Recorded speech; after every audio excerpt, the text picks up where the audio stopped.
Hey everyone, today we're going to take a look at a luxury foundation. This is the Chantecaille Future Skin Gel Foundation in the shade Porcelain.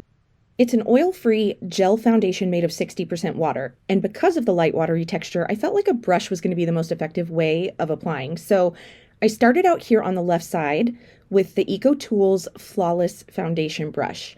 Now, Chantecaille describes this as a medium to full coverage foundation, which I found interesting because I felt after applying the first layer that it was very light coverage, very similar to the sheer coverage I get with something like the Glossier Skin Tint. So if you'll check it out here, here's the right side with no foundation, and then you can see here on the left that I have just a touch of coverage. But I knew that this was a buildable formula, so I went ahead and went in with a second layer on the same side before applying it anywhere else so we could see the difference between bare skin and how this builds up. As I apply the second layer here, let me go ahead and show you the oxidation test and how long this one takes to dry to the touch. So again, here we are with bare skin on this side, and here we have 2 layers on the left. And this is giving such a beautiful skin-like finish. And incidentally, if you are a fan of the show Euphoria, this is the foundation that the makeup artist uses. If you're familiar with the show, it's about high schoolers being played by actors who are 20-somethings in real life.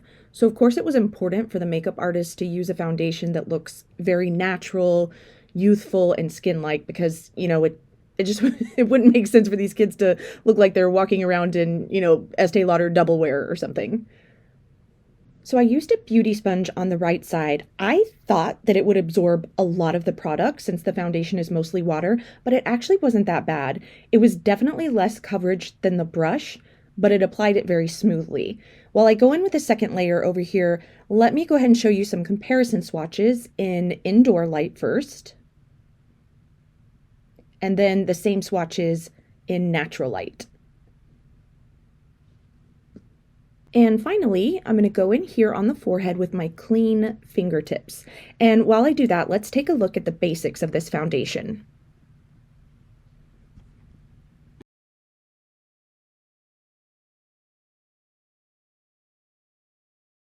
After trying the 3 different application methods, I can easily say that the brush was my favorite method. And as you can see here, I went a little crazy and decided to apply a 3rd layer with my brush just to see if it would get cakey. And then afterward, I used the beauty sponge to absorb any of the excess and really press it into the skin. No matter how much I built this up, this never got cakey. It just looked very luminous and skin-like. This foundation is beautiful. It looked pretty in all types of light and lasted quite well with just a light touch of powder. As the foundation was drying down on my skin, I noticed that it started to feel as if it had a bit of tackiness to it. Not in a bad way, and not nearly as much grip or tackiness that you would feel with something like the e.l.f. Power Grip Primer or something like the Milk Makeup Hydro Grip Primer. I just wanted to let you know that there was just a little bit of that tackiness, and it went away once it dried.